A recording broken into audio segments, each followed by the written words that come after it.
Attention, mesdames et messieurs, c'est au Folies Bergère à partir du 9 décembre.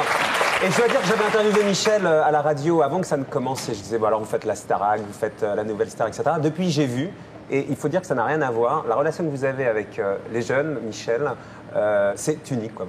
On comprend que vous avez une spécificité d'artiste et vous avez une relation avec Marco, eux c'est pas super unique. forte. C'est pas unique.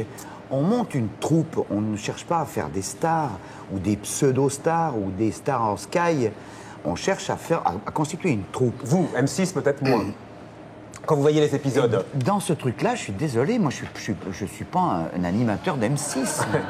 Le dessin, attention à la grippe aviaire, fait comme l'oiseau. C'est. Oui, mais en même temps, quand vous voyez les épisodes tels qu'ils sont montés, est-ce que vous, en tant qu'artiste, vous n'êtes pas frustré? J'ai lu que vous dites ça m'a gonflé de voir autant de séquences feuilletons à l'eau de rose. On s'était engagé auprès d'M6 pour réaliser un docu-réalité, mais là, c'est trop. Ouais, c'est beaucoup. J'ai dit c'est trop parce que je venais de voir, ça m'a gonflé sur le coup. Écoute, ils font leur métier, ils le font bien. S'ils le font bien, ça paye. S'ils le font pas bien, ça paye pas. C'est comme chez nous. Vous, Jean-Claude, vous êtes producteur, vous avez mis beaucoup d'argent là-dedans. Vous aviez dit d'ailleurs que vous montriez plus jamais une comédie musicale après Alibaba. Vous dites après le flop d'Alibaba, je m'étais juré qu'on ne m'y reprendrait plus. Finalement, j'ai signé un chèque en blanc. Je ne regrette rien. Oui, quand vous voyez les scores d'M6 qui sont pas bons, Jean-Claude, vous n'avez pas peur que ce soit dissuasif par rapport au spectacle qui doit être certainement formidable à partir du 9 décembre au Folies Bergère? Écoutez, franchement, je ne pense pas que ce soit dissuasif pour l'instant parce que je vois à quel train partent les locations. C'est vrai qu'on a faim maintenant de voir dans cette émission, puisqu'on dit un spectacle va naître sous vos yeux, on a faim de voir des choses du spectacle. Oui, alors moi je peux vous dire que au bout de 5 épisodes, il serait temps. Hein. Voilà, il serait temps. Ce que j'ai vu en tout cas du spectacle, ce que j'ai vu des répétitions, Michel étant ici ou pas, mais il est dans le spectacle, avec une troupe pétillante. Oui, mais le buzz, c'est important autour d'un spectacle. C'est pas vous que je vais apprendre ça. Vous êtes le roi de ça. Faire monter la sauce. Quand vous lisez dans le Parisien hier, le public bout de fugain, ce genre de choses. Vous n'avez pas peur que ça porte la poisse, un spectacle qui doit être certainement super quand on connaît Michel. Marco, je dirais simplement qu'ils n'ont rien compris. Ils ne boudent pas moi. Ils boudent un programme dans lequel je suis avec Jean-Claude et Roger Leroy. C'est pas un problème dans lequel vous êtes, c'est un problème que vous incarnez. Jean-Claude. Je l'ai dit dans la conférence de presse quand on a annoncé l'émission. Et je suis bien placé pour le savoir. Et particulièrement plus au théâtre, ok, la presse, les critiques n'ont jamais rempli ni vidé une salle. Jamais. Ni vidé une salle? Jamais. Si on dit c'est nul partout à la télé, etc., vous n'avez pas peur que... Mais le spectacle se cherche tout seul. C'est le spectacle, c'est le bouche-oreille qui compte, c'est les gens qui sortent et qui disent c'est bien. Voilà, moi j'ai eu des critiques formidables sur un spectacle dans mon théâtre au mois de janvier dernier, je ne sais pas... Love, Valor et Compassion, c'était... Non, mais même avant, avec des artistes archi confirmés, qui était un spectacle magnifique, d'ailleurs, Pierre Mondy et tout. Et puis, on a laissé la salle vide. Et les critiques étaient dithyrambiques. Maintenant, on est en train de taper en plein sur l'emmerdeur. Je prolonge jusqu'au 30 mars. Et on dit que l'emmerdeur, c'est mauvais. Parce que vous avez vu hier dans le Parisien, on lisait avec Geek dans le Parisien, que en fait, vous annonciez jusqu'au 5 janvier le spectacle, et que là, on donne plus de date de fin, peut-être que ça sera un peu avant, etc. Alors, je vous rassure, j'ai envoyé une lettre recommandée hier à mon ami suivant le contrat, à Georges Terré, directeur des Folies Bergères. Je sais déjà que je prononce en tout cas jusque fin février. Fin février, ça, Michel. Voilà, ça on peut le dire. C'est pourquoi tu me regardes comme ça, Marco? C'est que je regarde comme ça parce qu'on sent que Jean-Claude vous a culpabilise. C'est tout. Mais alors, je vous regarde comme ça parce qu'on sent que Jean-Claude vous a amené dans l'aventure M6 et tout seul quand on lit tout ce que vous avez dit sur la télé. Laisse parler une seconde. Michel, il faut. Mais attendez, Michel, ne me le faites pas déjanter. C'est un garçon qui est entier, qui dit des choses. Il va les dire, Jean-Claude, si vous voulez bien lui lâcher l'épaule et puis Michel. Mais pas du tout. Il vous a pas mis dans une galère. Marco, laisse-moi parler une seconde. Ne tombe pas dans les fourches, monsieur. Non, je ne tombe pas les fourches. Nous préparons un spectacle, nous rentrons dans une salle qui est magnifique, qui est le théâtre des Folies Bergères.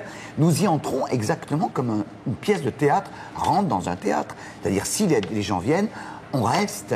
C'est pas un récital de chansons. Il y a 120 chansons, d'accord? Toutes des chansons de Fugain, toutes des anciennes chansons de Fugain ou des nouvelles? Désolé, c'est le jeu. C'est super, attendez, moi au contraire, j'attends que ça. C'est intelligent, c'est le jeu. Vous avez vu Sandrine, attention mesdames et messieurs, sur M6 tout à l'heure Valérie Le Mercier. Pourquoi tant mieux? Vous voyez que c'est plus fort que vous, parce que vous trouvez que c'est dissuasif par rapport au spectacle. Si, bien sûr, Michel. Pense à Régis. Régis, c'est le patron d'M6, enfin un des patrons d'M6. Quand vous dites tant mieux, allez au bout, Michel, soyez sans langue de bois. Parce que pour l'instant, effectivement, on a l'impression... Laisse-moi parler, s'il te plaît. On sent qu'il vous tient, le camion. Allez-y. pour l'instant, effectivement, ils ne parlent pas beaucoup du spectacle. Moi, les auditions, tout ça a été fait au mois de juin et juillet, d'accord? Est-ce que tu imagines une seconde où on en est maintenant? C'est-à-dire qu'on a commencé à travailler au 15 octobre, c'est ça? D'accord? Depuis le 15 octobre, on a avancé sans arrêt. On sait exactement de quoi est fait le spectacle, on sait comment il est. Je sais maintenant travailler avec Roger Louret. Et faut le décrypter, le bonhomme. Hein. C'est pas n'importe qui. Hein. Moi, je dis c'est Molière, mais... Molière, carrément. Ouais. Ah ouais, c'est Molière. Mais, donc, mais ça, vous le saurez. Aujourd'hui, la télé, c'est un peu contre-productif par rapport au spectacle. Michel, oui. Eh ben, je trouve assez bien que ça remette les choses en place et que rien ne remplacera jamais. Je suis sûr que ça va marcher parce qu'il y a une cote populaire phénoménale et la salle va être remplie et les Folies Bergères, ça pulse énormément. Ça n'a rien à voir. C'est comme une conserve de voir ça en émission de télé. Jean-Claude, c'était pour l'argent, franchement, c'était pour l'argent que vous avez accepté M6. J'imagine qu'évidemment, et c'est bien normal, ils vous ont payé, ils vous ont donné des échanges de pubs. C'est surtout la publicité. Oui, c'est vrai que ça permet de... On peut pas refuser cet apport. Quel est le spectacle qui, sans avoir une chanson sur les antennes, puisque le disque vient juste d'être fini, réenregistré, quel est le spectacle qui a quelque chose comme 18 000 places de vendues à ce jour? 18 000 places de vendues. Ah oui, donc ça marche vachement bien. Donc, je suis content, j'ai pas de problème, moi. Donc M6 nous a apporté ce que nous attendions. C'est vrai, je le répète, on a faim, et je crois que le public a faim de voir enfin ce qu'on est en train de faire. Michel, vous avez accepté pour quelle raison d'aller sur M6? Pour le chèque qu'ils vous ont fait? Pourquoi pas? Pourquoi pas? Tu vas pas prendre ta retraite avec le chèque, hein? Tu me connais bien. Est-ce que tu penses une seconde que je peux aller pour un chèque? Oui, je pense par cynisme, parce que vous détestez le système et que vous êtes vraiment le plus intègre des chanteurs que je connais. Allez taper de l'argent. Je suis solidaire de mon camarade producteur et de mon camarade metteur en scène. Et ça se voit, ce trio improbable qu'on voit là, je nous aime très très fort. Je te jure que nous aime. Mais vous n'êtes pas les seuls. Moi aussi, je vous aime tous les trois. Moi aussi, je l'ai écrit, mais je crois que le problème de l'émission de télé par rapport au spectacle, je suis d'accord avec Chapier, c'est sûr que ça va marcher, parce que Fugain est un type populaire et les gens ont envie d'aller le voir et dans une troupe, bien sûr.